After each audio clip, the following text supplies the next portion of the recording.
बिस्मिल्लाहिर्रहमानिर्रहीम अस्सलाम वालेकुम जी की हाल चाल ने तुहाडे उम्मीद है जी तुसीं सारे ठीक होवोगे वधिया होवोगे जी अल्लाह पाक तुहानू ठीक ही रखे। अच्छा नाज़रीन जिन्हें मेरा चैनल सबसक्राइब नहीं किया सब तो पहले मेरा चैनल सबसक्राइब कर लेना है फिर उस तो बाद तुसीं नाल ही बजा लैनी घंटी ताकि तुहानू मेरी हर आने वाली वीडियो जिहड़ी है बआसानी मिल सके। अच्छा नाज़रीन अज लगे सी दाने साफ करन आटे वास्ते ते पिंडां दे विच दाने किस तरह साफ किए जाते हैं तुहानू पता है कि पहले ना असी लोग जिहड़े हुंदे आ पिंडां च रहण वाले असी दाने पूरे मतलब साल दे जिहड़े ना स्टोर करने हुंदे ने ते नाल तुहानू असीं दस्सांगे कि असीं स्टोर किहड़े तरीके दे नाल करने आ ते नाल तुहानू इह वी तरीका तुहाडे नाल शेयर करांगे कि असीं दाने जिहड़े ना आटे वास्ते किवें साफ करने आ। ते सब तो पहले आओ तुहानू असीं दिखाने आ कि असीं दाणियां नू किस तरीके नाल किहड़ी चीज़ दे अंदर स्टोर करने आ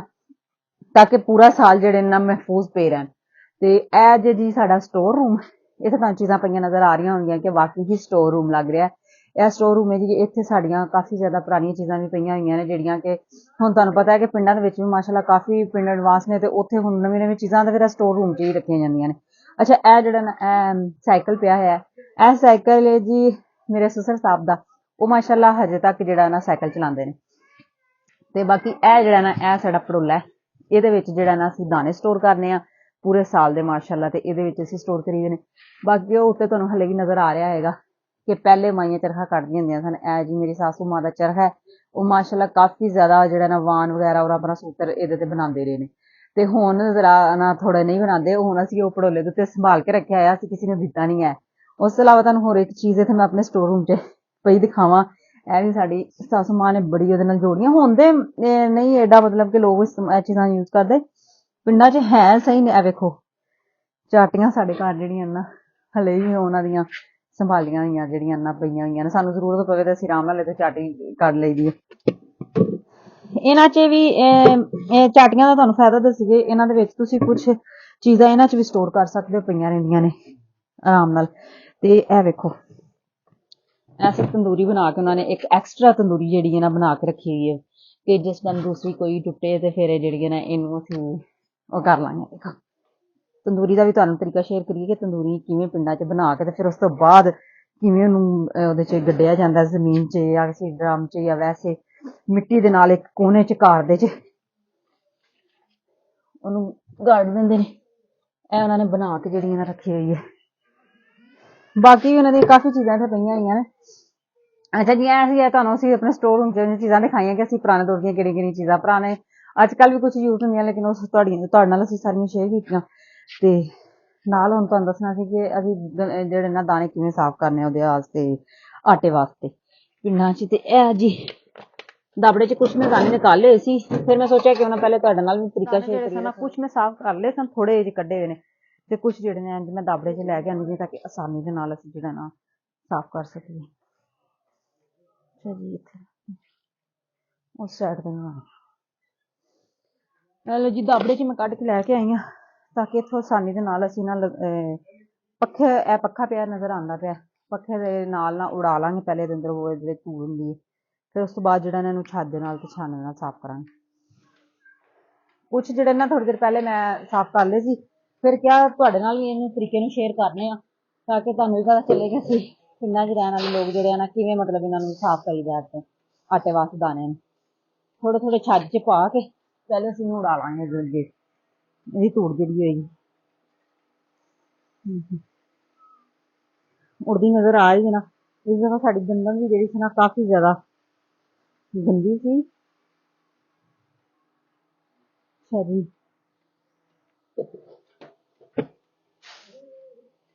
एक असीं ना इनू अग्गों उड़ाउण वास्ते ना इन्हां नू ਇਹਦੇ ਅੱਗੋਂ ਹਟਾਉਣਾ ਸੀ ਧੂੜ ਜਿਹੀ ਇਹ ਕੁੰਡੀ ਨਜ਼ਰ ਆ ਰਹੀ ਹੋਏਗੀ ਤੁਹਾਨੂੰ ਇਹ ਜਿਹੜੀ ਪਈ ਹੋਈ ਹੈ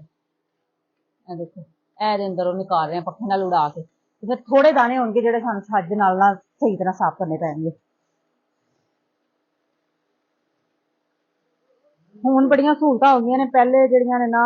ਪਹਿਲੇ ਵਕਤਾਂ 'ਚ ਲੋਕ ਇਹ ਪੱਖੇ ਵਗੈਰਾ ਨਹੀਂ ਸਨ ਹੁੰਦੇ ਲੇਕਿਨ ਉਹ ਫਿਰ ਕਈ ਛੱਜਾਂ ਨਾਲ ਵਿਚਾਰੇ ਛੱਡ ਕੇ ਇੰਝ ਧੂੜ ਉਡਾਣੀ फिर उस तो बाद छानने नाल साफ करने या छज्जा दे नाल ही ज्यादा लोग साफ करदे हुंदे सी गंदम कई लोग धो के भी इहनू साफ करदे हुंदे सी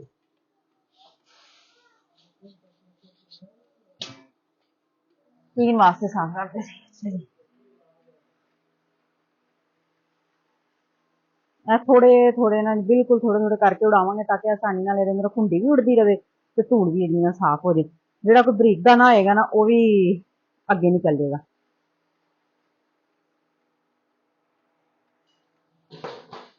ਅੱਛਾ ਜੀ, ਮੇਰੇ ਖਿਆਲ 'ਚ ਕਾਫੀ ਕੁਛ ਮੈਂ ਪਹਿਲੇ ਤੋੜੇ 'ਚ ਵੀ ਥੋੜਾ ਜਿਹਾ ਸਾਫ਼ ਕਰਕੇ ਪਾਇਆ ਤੇ ਕੁਛ ਹੈ ਵੇ ਤੇ ਇਹ ਦੇਖੋ ਨਾ, ਇਹਨੂੰ ਅਸੀਂ ਅੱਗੋਂ ਹਟਾ ਲਾਂਗੇ ਨਾ। ਇਹਨੂੰ ਹੁਣ ਬਾਕੀ ਨੂੰ ਜਿਹੜਾ ਨਾ ਅਸੀਂ ਅੱਗੇ ਅੱਗੇ ਵੇ ਨਾ ਜਿਹੜੀ ਇਹਨੂੰ ਛੱਜ ਦੀ ਮਦਦ ਨਾਲ ਅਸੀਂ ਸਾਫ਼ ਕਰ ਲੈਣਾ। ਠੀਕ ਹੈ, ਬਾਕੀ ਇਹ ਪਿੱਛੇ ਤੁਹਾਨੂੰ ਨਜ਼ਰ ਆ ਰਿਹਾ ਹੈਗਾ, ਦੇਖੋ ਇਹਦੇ ਅੰਦਰ ਕੋਈ ਜਿਹੜੀ ਹੈ ਨਾ ਭੁੰਡੀ ਦਾ ਕੋਈ ਦਾਣਾ ਉਹਦੇ ਅੰਦਰ ਏਡਾ ਨਹੀਂ ਰਿਹਾ ਹੈ। ਇਹ ਦੇਖੋ ਧੂੜ ਕਿਧਰੇ ਕੋਈ ਨਜ਼ਰ ਨਹੀਂ ਆ ਰਹੀ। ਇਹਨੂੰ ਅਸੀਂ ਅੱਛੀ ਤਰ੍ਹਾਂ ਸਾਫ਼ ਇਸ ਤਰ੍ਹਾਂ ਕੱਲਾ ਕੱਲਾ ਇਹਦੇ ਅੰਦਰ ਵੀ ਅਗਰ ਕੋਈ ਰਹਿ ਗਈ ਹੋਏਗੀ ਮਿੱਟੀ ਦਾ ਕੋਈ ਦਾਣਾ ਹੋਏਗਾ ਇਹਨੂੰ ਅਸੀਂ ਹੱਥ ਦੇ ਨਾਲ ਜਿਹੜਾ ਨਾ ਬਾਕੀ ਬੈਠ ਕੇ ਇਹਨੂੰ ਕੱਢ ਕੇ ਤੇ ਫਿਰ ਸਾਫ਼ ਕਰਕੇ ਥੋੜਾ ਥੋੜਾ ਕਰਕੇ ਅਸੀਂ ਇਹਨੂੰ ਉਹਦੇ ਧੋੜੇ 'ਚ ਪਾ ਲਾਂਗੇ। ਅੱਛਾ ਜੀ, ਜਿਹੜੇ ਇਹਨਾਂ ਪੱਖੇ ਨਾਲ ਜਿਹੜੇ ਉਡਾਣੇ ਸਨ ਅੱਗੋਂ ਫੱਗ ਧੂੜ ਉਹ ਤੇ ਅਸੀਂ ਉਡਾ ਲਈਏ ਦਾਣਿਆਂ 'ਚ। ਹੁਣ ਇਹਨਾਂ ਨੂੰ ਅਸੀਂ ਸਾਫ਼ ਕਰਾਂਗੇ ਛਾਨੇ ਦੇ ਨਾਲ। ਇਹਦੇ ਨਾਲ ਇਹ ਫਾਇਦਾ ਹੈਗਾ ਕਿ ਇਹਦੇ ਨਾਲ ਜਿਹੜੀ ਬਰੀਕ ਬਰੀਕ ਹੋਣਗੇ ਨਾ ਮਰੀਅਲ ਦਾਣੇ ਜਿਹੜੇ ਉਹ ਨਿਕਲਣਗੇ, ਫਿਰ ਉਹ ਅਸੀਂ ਕਬੂਤਰਾਂ ਨੂੰ ਜਾਂ ਚੂਜਿਆਂ ਵਗੈਰਾ ਨੂੰ ਪਾਉਣ ਦੇ ਸਾਡੇ ਕੰਮ ਆ ਜਾਂਦੇ ਨੇ। ਉਹ ਅਸੀਂ ਫਿਰ ਡੇਰੇ ਤੇ ਲੈ ਜਾਈਦੇ ਨੇ ਜਾਂ ਜਾਨਵਰਾਂ ਨੂੰ ਵੈਸੇ ਪਾ ਦਈਦੇ ਨੇ। ਤੇ ਬਾਕੀ ਇਹ ਛੱਜ ਤੁਸੀਂ ਮੇਰੇ ਦੇਖ ਰਹੇ ਹੋਗੇ ਕਿ ਪਿੰਡਾਂ ਵਿੱਚ ਪਹਿਲੇ ਤੀਲੀਆਂ ਦੇ ਛੱਜ ਹੁੰਦੇ ਸਨ, ਤੁਸੀਂ ਦੇਖੇ ਹੋਣਗੇ। ਲੇਕਿਨ ਹੁਣ ਜਿਹੜੇ ਨਾ ਪਹਿਲੇ ਹੁੰਦੇ ਸੀ ਟੁੱਟ ਜਾਂਦੇ ਹੁੰਦੇ ਸੀ, ਇਸ ਤਰ੍ਹਾਂ ਦਾ ਮਸਲਾ ਬਣ ਜਾਂਦਾ। ਹੁਣ ਜ਼ਿਆਦਾਤਰ ਇਹ ਇੱਕ ਨਵਾਂ ਮਤਲਬ ਕਿ ਇਜਾਦ ਹੋ ਗਏ ਨੇ ਲੋਹੇ ਦੇ, ਤੇ ਹੁਣ ਜਿਹੜੇ ਨਾ ਇਹ ਜ਼ਿਆਦਾਤਰ ਇਹੀ ਲੋਕ ਲੈਂਦੇ ਨੇ ਕਿ ਟੁੱਟਦੇ ਨਹੀਂ ਆਸਾਨੀ ਦੇ ਨਾਲ। ਪੱਖਾ ਬੰਦ ਕਰ ਦਈਏ, ਸਰਦੀ ਦਾ ਮੌਸਮ ਵਿੱਚ ਚਲਾਉਂਦੇ ਪਏ ਲਾ ਕੇ ਛੱਡ ਦਿੱਤਾ ਇੰਝ ਤੇ ਇਸ ਵਜ੍ਹਾ ਤੋਂ ਫਿਰ ਹੁਣ ਲੋਹੇ ਦੇ ਨਿਕਲ ਗਏ ਹੋਏ ਨੇ ਤੇ ਲੋਹੇ ਦੇ ਛੱਜ ਦੇ ਜਿਹੜੇ ਨਾ ਬੜਾ ਸੌਖਾ ਰਹੀਦਾ, ਨਾ ਟੁੱਟਦੇ ਨੇ ਨਾ ਖਤਰਾ ਹੁੰਦਾ ਇਹਨਾਂ ਦੇ ਉਹਨਾਂ ਦੇ ਨਾਲ ਉਹ ਕਰਾਂਗੇ ਦੇ। ਅੱਛਾ ਜੀ, ਥੋੜਾ ਪਰਾਂ ਹਟਾ ਗਏ ਸੀ ਇਹਨਾਂ ਵੀ ਦੇਖੋ ਇੱਕ ਤੁਹਾਨੂੰ ਨਿਕਲਦਾ ਵੈਸੇ ਹੀ ਨਜ਼ਰ ਆਉਣਗੇ, ਇੱਕ ਸਾਈਡ ਤੇ ਅਸੀਂ ਕੱਢ ਲਾਂਗੇ। ਇਹਦੇ ਨਾਲ ਫਾਇਦਾ ਹੈਗਾ ਕਿ ਇਹਦੇ ਕਰਨ ਦੇ ਨਾਲ ਨਾ ਇਹਦੇ ਉੱਤੇ ਜਿਹੜੀ ਥੋੜੀ ਬਹੁਤ ਕੁੰਡੀ ਹੋਏਗੀ ਉਹ ਵੀ ਨਾਲ ਨਿਕਲ ਜਾਏਗੀ। ਕੋਈ ਮਿੱਟੀ ਦਾ ਦਾਣਾ ਇਸ ਤਰ੍ਹਾਂ ਥੋੜਾ ਥੋੜਾ ਸਾਫ਼ ਕਰਕੇ ਅਸੀਂ ਦਾਬੜੇ 'ਚ ਇਹਨਾਂ ਨੂੰ ਪਾ ਲਾਂਗੇ।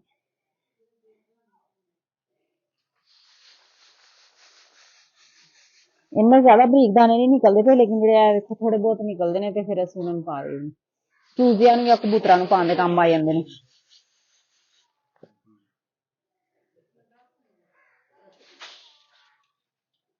ਇਹ ਜਿਹੜੇ ਨਾ ਇਹ ਦੇਖੋ ਇਹ ਤੋੜੇ ਦੇ ਉੱਤੇ ਨਾਮ ਲਿਖਿਆ ਹੋਇਆ, ਇਹ ਨਜ਼ਰ ਆ ਰਿਹਾ ਹੈਗਾ ਮਾਰਕਲ ਦੇ ਨਾਲ ਇਹਨਾਂ ਨਾਮ ਲਿਖਿਆ ਹੈ ਮੁਹੰਮਦ ਇਮਰਾਨ ਮੰਗਟ। ਇਹ ਜਦੋਂ ਚੱਕੀ ਦੇ ਮਤਲਬ ਦਾਣੇ ਜਾਂਦੇ ਨੇ ਤੇ ਉੱਥੇ ਫਿਰ ਉਹ ਲਿਖ ਦਿੰਦੇ ਨੇ ਤਾਂ ਕਿ ਵੀ ਨਾ ਗੁੰਮ ਨਾ ਹੋਵੇ, ਇਸ ਵਜ੍ਹਾ ਤੋਂ ਉੱਪਰ ਲਿਖ ਦਿੰਦੇ ਨੇ। ਫਿਰ ਜਿੰਨੇ ਕਿਲੋ ਦਾਣੇ ਹੁੰਦੇ ਨੇ ਜਾਂ ਜਿੰਨੇ ਹੁੰਦੇ ਨੇ ਨਾ ਉਹ ਉਸ ਹਿਸਾਬ ਨਾਲ ਉਹਨੇ ਲਿਖ ਦਿੰਦੇ ਨੇ ਕਿ ਇੱਕ ਮਨ ਨੇ ਜਾਂ ਜਿਸ ਤਰ੍ਹਾਂ ਵੀ।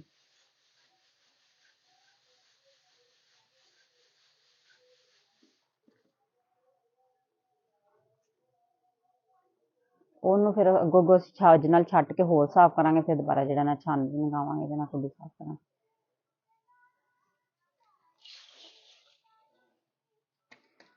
ਅੱਛਾ ਨਾਜ਼ਰੀਨ, ਇਹ ਸਾਡੀ ਅੱਜ ਦੀ ਵੀਡੀਓ ਸੀ। ਤੁਹਾਨੂੰ ਸਾਡੀ ਵੀਡੀਓ ਕੈਸੀ ਲੱਗੀ ਤੁਸੀਂ ਲਾਜ਼ਮੀ ਕਮੈਂਟ ਕਰਕੇ ਦੱਸਣਾ ਹੈ ਤੇ ਫਿਰ ਇਨਸ਼ਾਅੱਲਾ ਕੋਈ ਅੱਛੀ ਜਿਹੀ ਵੀਡੀਓ ਲੈ ਕੇ ਤੁਹਾਡੇ ਸਾਹਮਣੇ ਹਾਜ਼ਰ ਹੋਵਾਂਗੇ। ਸਾਨੂੰ ਦਿਓ ਇਜਾਜ਼ਤ, ਰੱਬ ਰਾਖਾ।